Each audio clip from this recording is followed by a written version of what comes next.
అన్నదాత అన్నదాత మీ అన్నదాత చెమటోడ్చి ఆహారాన్నందించే రైతన్న అనునిత్యం నీ కండదండగా నిలిచే నేస్తం ఎవరన్నా అన్నదాత అన్నదాత మీ అన్నదాత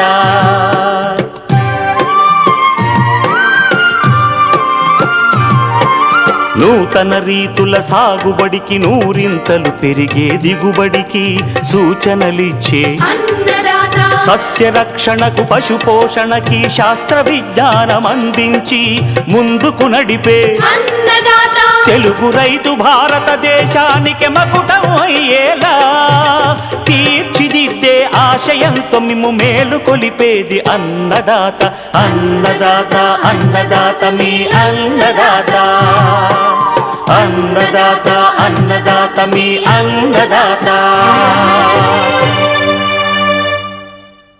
అన్నదాత ప్రేక్షకులకు నమస్కారం. ఈనాటి ముఖ్యాంశాలు: ఖరీఫ్ వరిని నష్టపరుస్తున్న కాండం తొలుచు పురుగు, ఆకుముడత పురుగు సమగ్ర చర్యలు. వంగ నాణ్యతను హరిస్తున్న తెగుళ్లు నివారణకు సమగ్ర చర్యలు. చేపల పెంపకానికి చెరువుల తయారీ, పిల్ల ఎంపికలో జాగ్రత్తలు.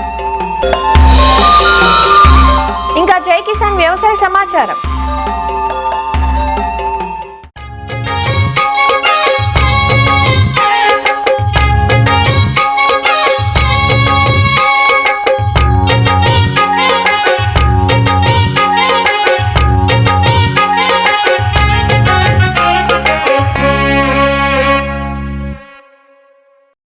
తెలుగు రాష్ట్రాల్లో అధిక విస్తీర్ణంలో సాగయ్యే వరి పంట ప్రస్తుతం దుబ్బు దశ నుంచి ఈనిక దశ వరకు అనేక దశల్లో ఉంది.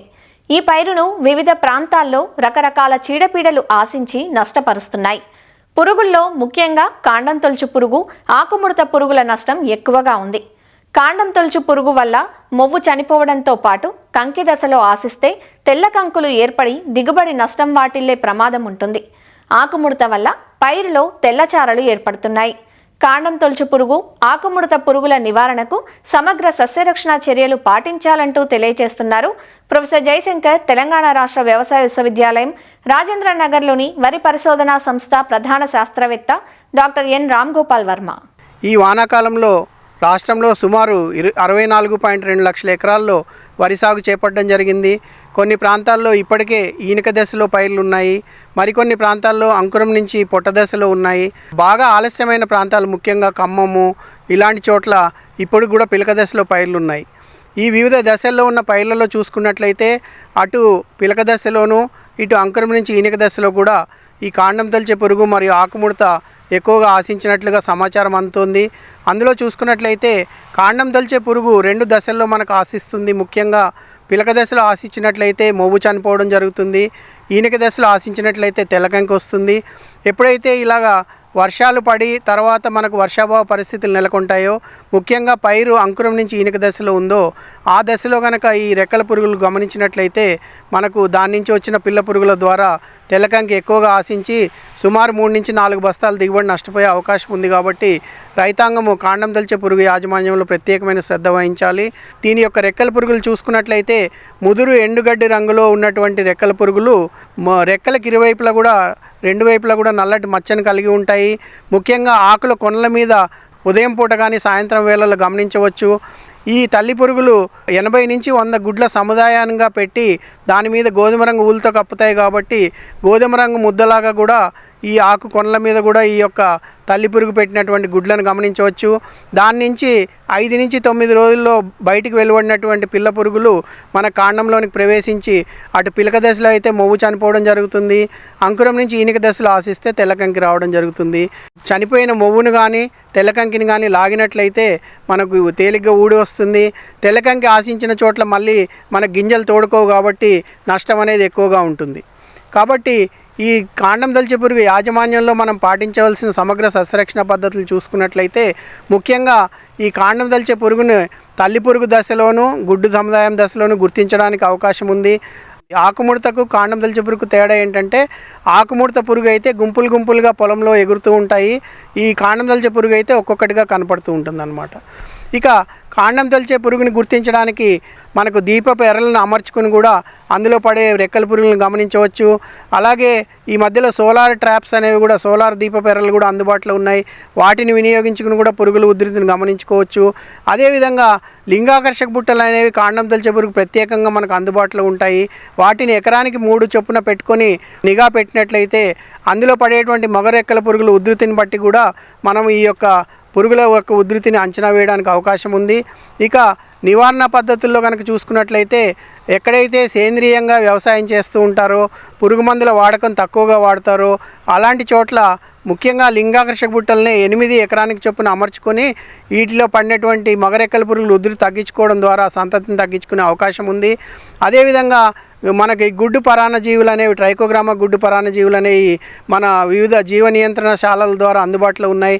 వాటిని తెచ్చుకొని ఎకరానికి 4 కార్డులు చొప్పున మనము దాదాపుగా నాటిన 25 నుంచి 30 రోజుల నుంచి 4 సార్లు ఈ యొక్క పురుగుల యొక్క తల్లి పురుగుల ఉధృతిని గమనిస్తూ కనుక వదులుకున్నట్లయితే వాటి ద్వారా కూడా మనము ఉధృతిని తగ్గించుకునే అవకాశం ఉంది. అదేవిధంగా ఎక్కడైతే మనము పురుగు మందులు వాడతామో అలాంటి చోట్ల ఈ పురుగుల ఉధృతికి 3 లింగాకర్షక బుట్టలు పెట్టుకొని నిఘా పెట్టుకొని వారానికి బుట్టకి 25 నుంచి 30 మగ రెక్కల పురుగులు పడిన చోట్ల వారం లోపులో కనుక మనం పిచికారీ చేసుకున్నట్లయితే ఈ తొలి దశలో ఉన్న లార్వాలు ఏదైతే ఉన్నాయో అవి కాండంలోనికి ప్రవేశించక ముందే మనం నివారించుకునే అవకాశం ఉంది. కాబట్టి ముఖ్యంగా పిలక దశలో ఉన్న పైర్లలో గుళిక మందులు వాడుకోవాలి. అందులో క్లోరాంట్రెనిపోల్ 0.4% అనేది ఎకరానికి 4 కిలోల చొప్పున కానీ, అలాగే క్లోరాంట్రెనిపోల్ ప్లస్ థయామిథాక్సామ్ మిశ్రమం మందు 2.4 కిలోల చొప్పున ఇది ఎకరానికి చొప్పున వాడుకునే అవకాశం ఉంది. అలాగే కార్టాప్ హైడ్రోక్లోరైడ్ 4G అనే గుళికలు 8 కిలోలు ఎకరానికి చొప్పున కూడా మనం వాడుకున్నట్లయితే కాండం తొలిచే పురుగును సమర్థవంతంగా పిలక దశలోనే నివారించుకునే అవకాశం ఉంది. అయితే తెల్లకంకి వచ్చిన తర్వాత మనం ఏ పురుగు మందులు కొట్టినా కాండంలోకి ప్రవేశించినటువంటి పురుగును నివారించడం అవకాశం లేదు. కాబట్టి రైతాంగం అంతా అంకురం నుంచి ఈనిక దశలోనే మన యొక్క ఈ తెల్లకంకి పురుగుని ఉధృతిని గమనించుకొని మనము పిచికారీ మందులు చేపట్టాల్సి ఉంటుంది. ముఖ్యంగా చూసుకున్నట్టయితే క్లోరాంట్రెనిపోల్ అనే మందు 0.3 మిల్లీలీటర్ లీటర్ నీటికి చొప్పున 60 ml ఎకరానికి కానీ, టెట్రానిలిప్రోల్ అనే మందు మనకు 0.5 నుంచి 6 ml ఎకరానికి లీటర్ నీటికి చొప్పున ఎకరానికి 120 ml కానీ, కార్టాప్ హైడ్రోక్లోరైడ్ 50% నీటిలో కరిగే పొడి మందు 2 గ్రాముల లీటర్ నీటికి చొప్పున 400 గ్రాములు ఎకరానికి చొప్పున కానీ వాడుకున్నట్లయితే మనం ఈ కాండం తొలిచే పురుగును సమర్థవంతంగా నివారించుకోవచ్చు. ఇంకొక ప్రధానమైన పురుగు మనకు చూసుకున్నట్లయితే ఈ మధ్యకాలంలో ఈసారి వాతావరణ ప్రభావం వల్ల గమనించినట్లయితే ఆకుముడత ఉధృతి ఈ సంవత్సరం ఎక్కువగా ఉండే అవకాశం ఉంది. ఎందుకంటే నత్రజని వాడకం అనేది ఎక్కువగా చేయడం జరిగింది. ఎక్కడైతే నీడ ప్రాంతాలు ఉంటాయో, చెట్ల నీడ ఉంటుందో అలాంటి చోట్ల ఈ ఉధృతి ఎక్కువగా ప్రారంభమయ్యి తర్వాత దశలో మనకు ఎక్కువ నష్టాన్ని కలుగజేసే అవకాశం ఉంది. ముఖ్యంగా పిలక దశలో కంటే కూడా పోటాకు దశలో ఆకుముడత ఆశించినట్లయితే నష్టం ఎక్కువగా ఉంటుంది. కాబట్టి ఈ ఈనిక దశలో ఉన్న పైర్లలో గనక దుబ్బుకి 3 ఆకులు గనక ఆకుముడత నష్టాన్ని గమనించి అందులో గనక లార్వాలు బతికున్న లార్వాలు కనపడుతూ ఉంటే తప్పనిసరిగా సస్యరక్షణ చర్యలు చేపట్టాల్సి ఉంటుంది. ఎసిఫేటు మరియు ఇమిడాక్లోపిడ్ మిశ్రమ మందు 1.5 గ్రాముల లీటర్ నీటికి చొప్పున 300 గ్రాములు ఎకరానికి చొప్పున కానీ, అదే కాకుండా ఫ్లూబెండమైడ్ అనే మందు 0.2 మిల్లీలీటర్ లీటర్ నీటికి చొప్పున ఎకరానికి 40 ml కానీ, అలాగే ఫ్లూబెండమైడ్లోనే వెటబుల్ పౌడర్ ఫార్ములేషన్ని 0.1 గ్రాము లీటర్ నీటికి చొప్పున 20 గ్రాములు ఎకరానికి చొప్పున కానీ, కార్టాప్ హైడ్రోక్లోరైడ్ 50 SP 50% నీటిలో కరిగే పొడి మందు 400 గ్రాముల ఎకరానికి, లేదా క్లోరాంట్రెనిపోల్ 60 ml ఎకరానికి చొప్పున కానీ వాడుకున్నట్లయితే ఇటు ఆకుముడతని అటు కాండం తొలిచే పురుగుల్ని కూడా సమర్థవంతంగా ఒకే పిచికారీతో నివారించుకుని మంచి దిగుబడి సాధించే అవకాశం ఉంది. కాబట్టి వరిలో సిరులు కురిపించేటువంటి అవకాశము ఎంతైనా ఉంది.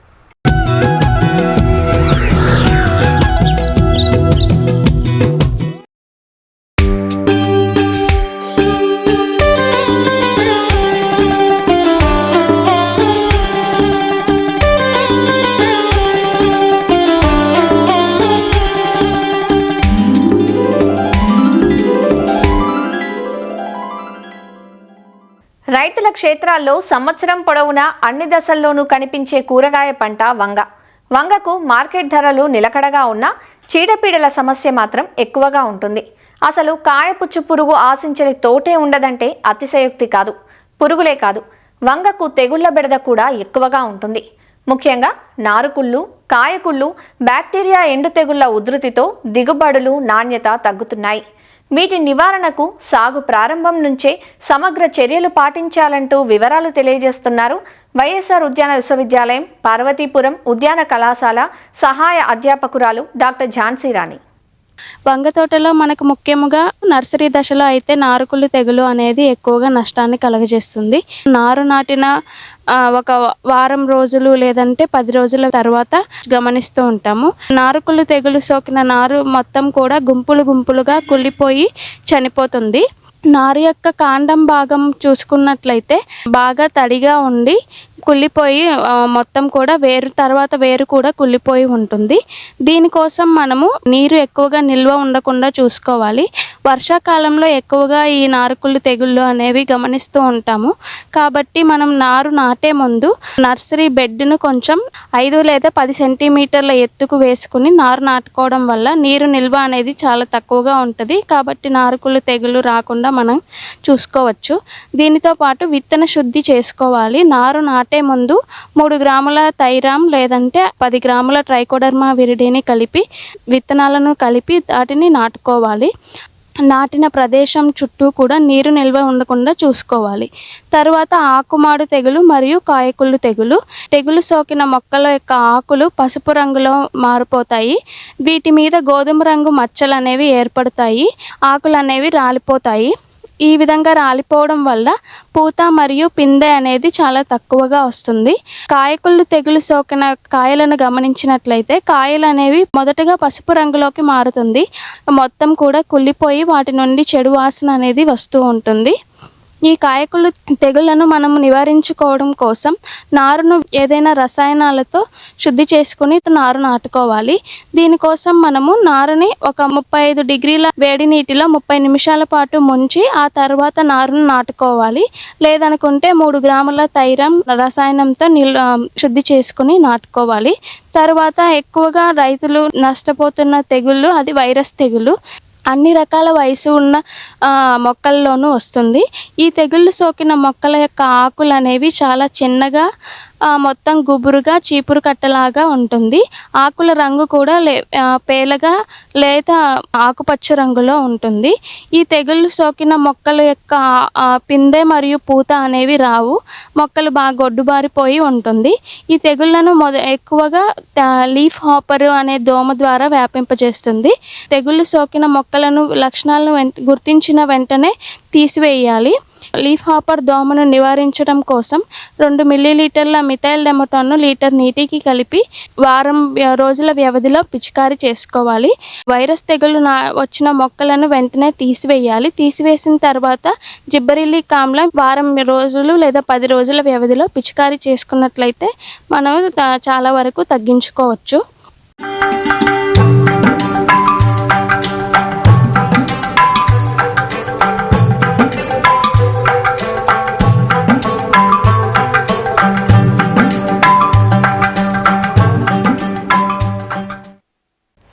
కోస్తా ప్రాంత రైతాంగానికి ఆర్థికంగా అండగా నిలుస్తున్న రంగం మత్స్య పరిశ్రమ.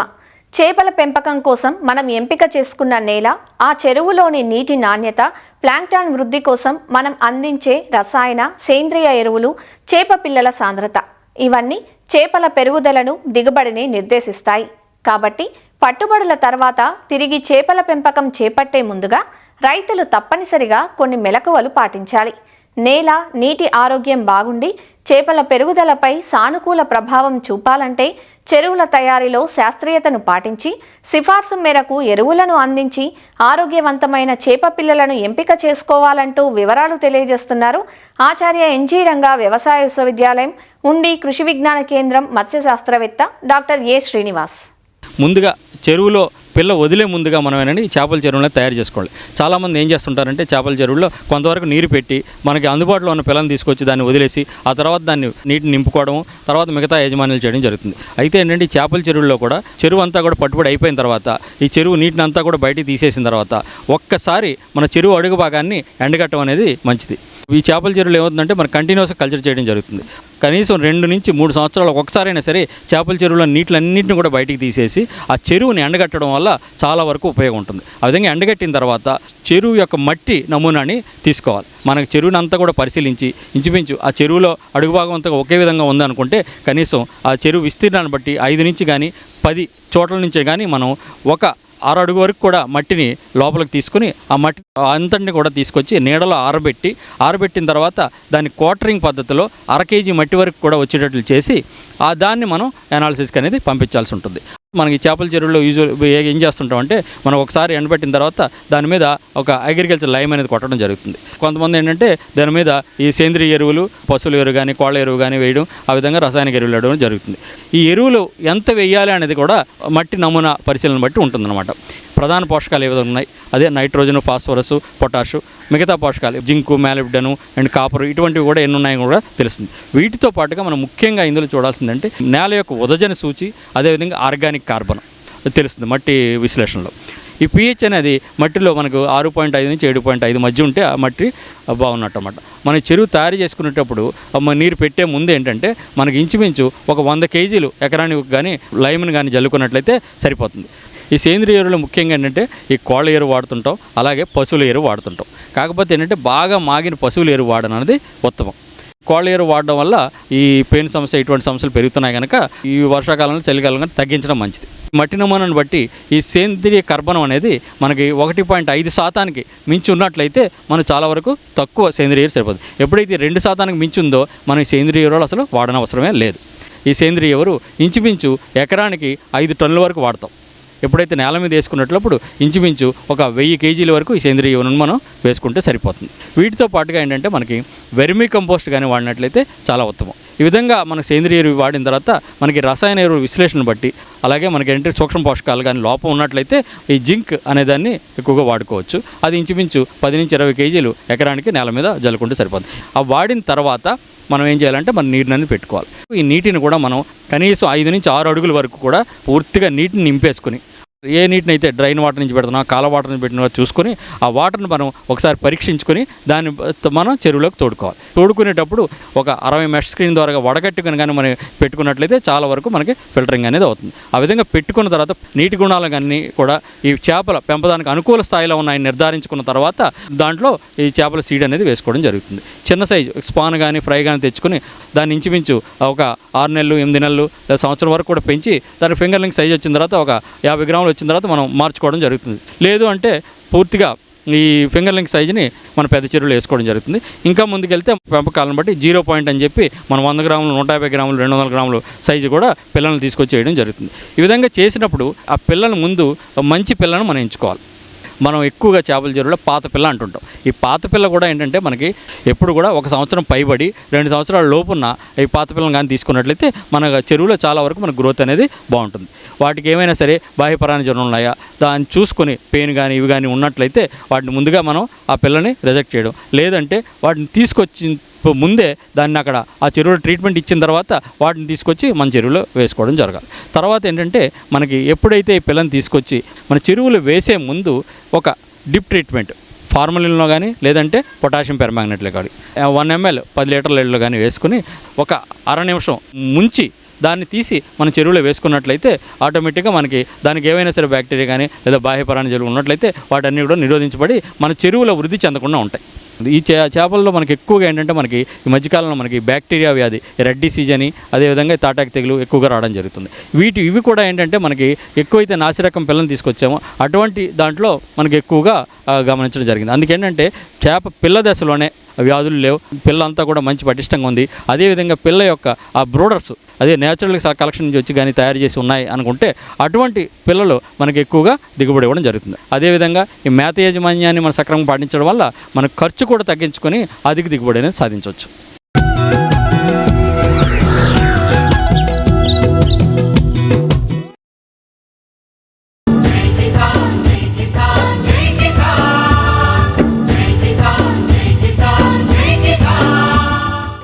వ్యవసాయ సమాచారం ఇప్పుడు జై కిసాన్లో చూద్దాం.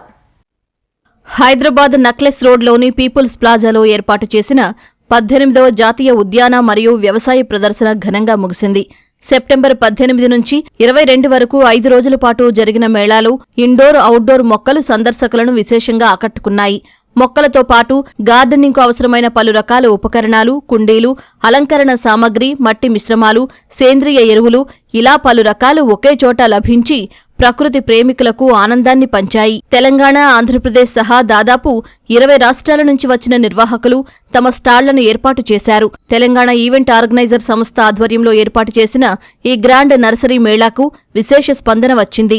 మాకు సరి అయిన ధరలో ఇక్కడ దొరుకుతున్నాయి. అన్ని చెట్లు ఒకటే చోట దొరుకుతున్నాయి. అన్ని ప్రాంతాల చెట్లు ఒకటే చోట దొరుకుతున్నందుకు మాకు చాలా హ్యాపీ. వేరు మొక్కలు మొక్కలన్నీ ఇక్కడ దొరుకుతున్నాయి, అన్ని రకాలని. ప్లస్ నేను మియాజాకి మొక్క తీసుకున్నాను. ఇది జపాన్లో దొరుకుతుంది, చాలా అరుదైన మొక్క. ఈటీవీ కిసాన్లో కూడా 2-3 సార్లు వచ్చింది నేను చూసినప్పుడు. మేము ఆల్రెడీ ఇంట్లో మల్బెర్రీ, టెర్రస్ గార్డెనింగ్ అన్ని చేస్తున్నాము. మల్బెర్రీ చిన్న ఫ్రూట్ ఉందని చెప్పి పెద్ద ఫ్రూట్ ఇప్పుడు కొనుక్కోవడానికి వెళ్ళడానికి అనేది వచ్చామండి. బాగుంది, యాక్చువల్లీ ఇంట్రెస్టింగ్. ఇట్లాంటివి ఇంకా ప్రోత్సహించాలని చెప్పి ఆలోచిస్తున్నాము. మొక్కలు అన్నీ బాగున్నాయి. పూల మొక్కలు, కూరగాయల మొక్కలు, ఫ్రూట్స్ మొక్కలు బాగున్నాయి. బాగా ఎంజాయ్ చేసినాం. మాకు కావాల్సిన మొక్కలని కొడుకు. యాక్చువల్గా మాకు ఒక బాన్సే గ్రూప్ ఉంది. ఇట్లా బాన్సే గ్రూప్లోనే షేర్ చేసుకున్న ఇన్ఫర్మేషన్ నర్సరీ మేళ ఎప్పుడు జరుగుతుందని. ఇక్కడ బాన్సే రా మెటీరియల్స్ దొరుకుతున్నాయి, నెక్స్ట్ ఆర్నమెంటల్ ప్లాంట్స్ దొరుకుతున్నాయి, వెజిటేబుల్స్, ఫ్రూట్స్. లాస్ట్ ఇయర్ కూడా విజిట్ చేసా. మన అడ్వాంటేజ్ ఏంటంటే డిఫరెంట్ లొకేషన్స్కి వెళ్ళి మనం అన్నీ కొనుక్కోలేం. సో ఇట్లాంటి నర్సరీ మేళాస్కి విజిట్ చేస్తుంటే మనం ఏం కావాలో కొనుక్కోవచ్చు. And not only that, like different people meet అవుతుంటాం, ఫ్రెండ్స్ మీట్ అవుతుంటాం. మా ఫ్రెండ్స్ గ్రూప్లో సరదాగా మీట్ అవుతాము. బాన్సే గ్రూప్ కాబట్టి ఇక్కడ బాన్సే మొక్కలు ఉంటే చూద్దామని చెప్పేసి వచ్చినాము. ఇక్కడ మొక్కలు కూడా చాలా బాగున్నాయి, మాకు నచ్చినాయి. అన్నీ కూడా కొన్ని మొక్కలు తీసుకున్నాం మేము కూడా. నేను ఇండోర్ ప్లాంట్స్ చూశాను, డెజర్ట్ ప్లాంట్స్ చూశాను, అండ్ ప్లాంటేషన్ ప్లాంట్స్ చూశాను, ఫ్రూట్ టైప్స్ ఆఫ్ ప్లాంట్స్ కానీ చూశాను. ఒక్క దగ్గరే మనకి అన్ని టైప్స్ ఆఫ్ ప్లాంట్స్ ఉండే దగ్గరికి మనం చూసుకోవచ్చు.